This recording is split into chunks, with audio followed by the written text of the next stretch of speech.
vais me présenter. Je suis un humain en chair et en os.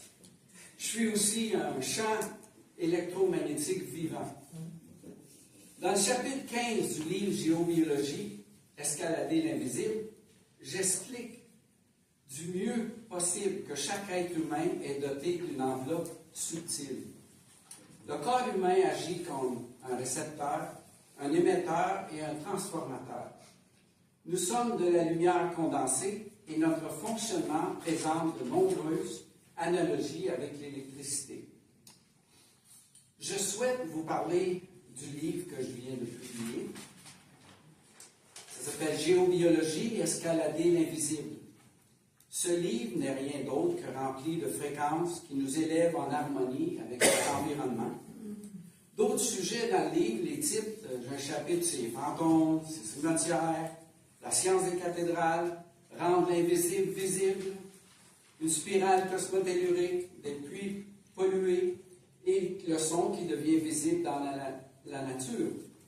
L'ouvrage comprend 18 chapitres, 72 photos, soigneusement sélectionnés pour illustrer et soutenir mes analyses.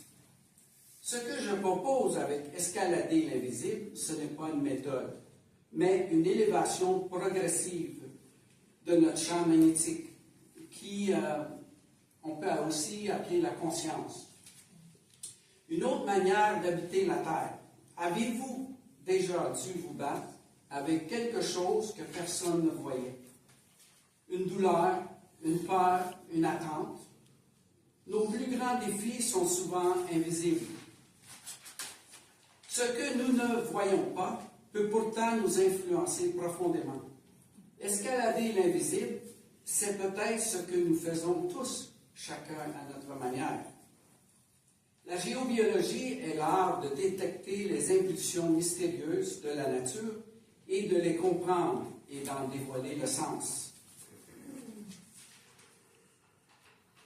En tant qu'être humain et champ électromagnétique, il est dans notre intérêt d'explorer soigneusement les futurs sites de nos habitations, nos espaces de travail, de repos et de loisirs. Fait que là, je vais vous faire une petite démonstration avec l'instrument avec lequel je fonctionne. J'ai une entreprise qui s'appelle Santé de l'Habitat et puis je détecte les champs électromagnétiques avec cet instrument. Et puis, quand j'arrive à des croisements, c'est des endroits où il y a plus de force qui émane de la Terre. Et puis, ce sont des endroits où que je place, j'appelle ça l'acupuncture terrestre, je place des pierres et des roches, et puis ça transforme les champs, la vibration des lieux. Fait qu'on va regarder ici où ils sont, puis essayer de trouver un lieu. Fait que là, c'est comme une grille magnétique, comme un gros filet de poisson. Il y en a qui se croisent. Fait que là, je l'ai ici, j'en ai un. On va regarder s'il y en a un comme ça. Fait qu'ici, il y a une force. Ça s'appelle le Hartmann. C'est un médecin dans les années 1850-1900. Il a trouvé ces énergies-là. Et il y a aussi le docteur Curie, qui lui, sa grille, elle est plus grande que celle. Mais souvent, il se croise, voilà. Fait qu'ici, là, si j'avais à réorganiser un lieu, je placerais une pierre. Fait qu'il y en a, des fois, c'est une pierre levée, des fois, c'est une table de pierre, et puis d'autres endroits, j'ai mis une aiguille. Et voilà, c'est ça pour la démonstration. Il y a une question? Oui, oui. La pierre, qu'est-ce qu'elle fait exactement au niveau de la réorganisation du champ magnétique? Oh, elle vient.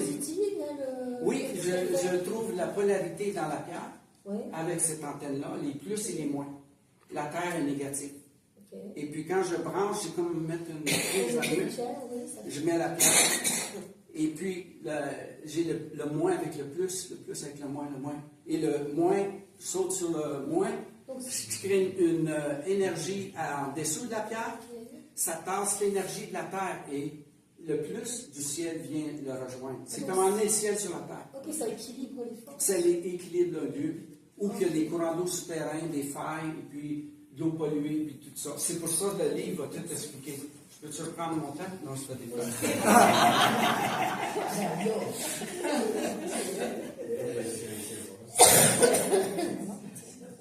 Fait que je vais vous conter une expérience marquante. Justement, c'est une expérience marquante à consolider ma conviction en géobiologie. Dans mon potager, il y avait 6 brocolis qui poussaient, et l'un d'entre eux était envahi par des insectes. Pour établir l'équilibre nécessaire entre le courant et la polarité de mon jardin, j'ai placé une imposante pierre. À l'aide de l'antenne, j'ai déterminé la polarité de la pierre, connectant son positif au négatif de la terre. Et puis, quelques jours plus tard, les insectes avaient disparu. Le brocoli était florissant, les couleurs revenaient et même quelques plants de tomates semblaient avoir bénéficié de cette intervention magnétique. Ensuite, c'est l'arbre foudroyé. Vous avez vu, il y a un arbre qui a cassé quelque part dans les feuilles. C'est un autre énigme qui débute le 26 novembre 2004. Une grand-mère, cherchant des réponses à des inquiétudes diffuses, sollicite mes compétences de géobiologue. Une fois mes lectures complétées, un malaise semblait imprégner les murs de la maison. Un cours d'eau souterrain traversait la maison. Pour créer un lieu aux propriétés curatives, j'ai choisi d'assembler une table de pierre où 2 courants d'eau se croisent et les méridiens Hartman et Curie. C'est là où s'échappent du sol des rayonnements de forte intensité. Fait qu'on est le 28 novembre 2004, j'ai assemblé une table de pierre à proximité d'un arbre d'une hauteur de 20 mètres.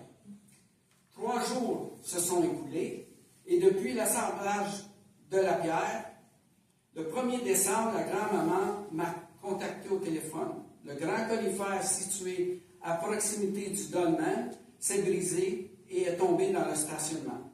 L'arbre s'est cassé en diagonale au niveau du tronc sans aucun signe de pourriture et en absence de tout orage.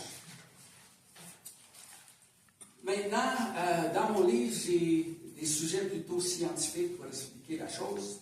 Là, un peu pour peut-être pas au moins vous ennuyer, mais moi, ma culpabilité, je venais de casser un arbre. Alors, j'ai une façon plutôt poétique de vous expliquer la chose. Le cassage de l'arbre est une manifestation visible d'un rééquilibrage en 2 états de vibration d'un lieu. L'arbre s'est offert pour que la pierre s'éveille. Ce n'est pas une mort, c'est un passage. La pierre a trouvé son rôle. L'arbre a transmis le sien. L'arbre devient le gardien sacrifié du renouveau site. Il ne s'agit pas d'une destruction, mais d'une réorganisation vibratoire. Le lieu change de fréquence par l'offrande silencieuse d'un équilibre nouveau. L'arbre qui a fendu ce jour-là, sa manière de dire, tu as déplacé la lumière. Un 3e sujet, un autre énigme. Dans ma serre, des guêpes ont commencé à construire leur nid à des intersections des réseaux encore Curie et Hartman. Dans cette serre, j'ai 2 plants de piment où j'ai décidé de placer l'un d'eux directement sous l'emplacement où avait débuté le nid de des guêpes. Après plusieurs semaines, les piments ont poussé, révélant une différence fascinante. Sur le plan situé sous le nœud aux confins du nid de guêpe, les fruits ont poussé verticalement. En revanche, sur le plan situé hors de l'influence de cette énergie électromagnétique provenant du sol, les fruits ont poussé naturellement vers le sol. Pour ce qui en est des guêpes, ça m'a fait réfléchir. Cette énergie-là qui émane du sol, eux, semblerait qu'ils seraient capables de détecter cette géométrie-là et puis former les hexagones. Et puis, dans mon livre, je l'explique un petit peu plus en détail. Fait que je continue. Ici, il y a un monde que l'on ne voit pas. La terre te parle, elle murmure sous nos pieds, son énergie circule dans l'air, dans la pierre, dans nos pensées. Explorer l'invisible vous ouvre les portes d'un monde où la terre l'esprit et l'énergie ne font qu'un. La géobiologie, une ouverture de la beauté du monde qui respire en nous. On parle d'une connaissance à un niveau céleste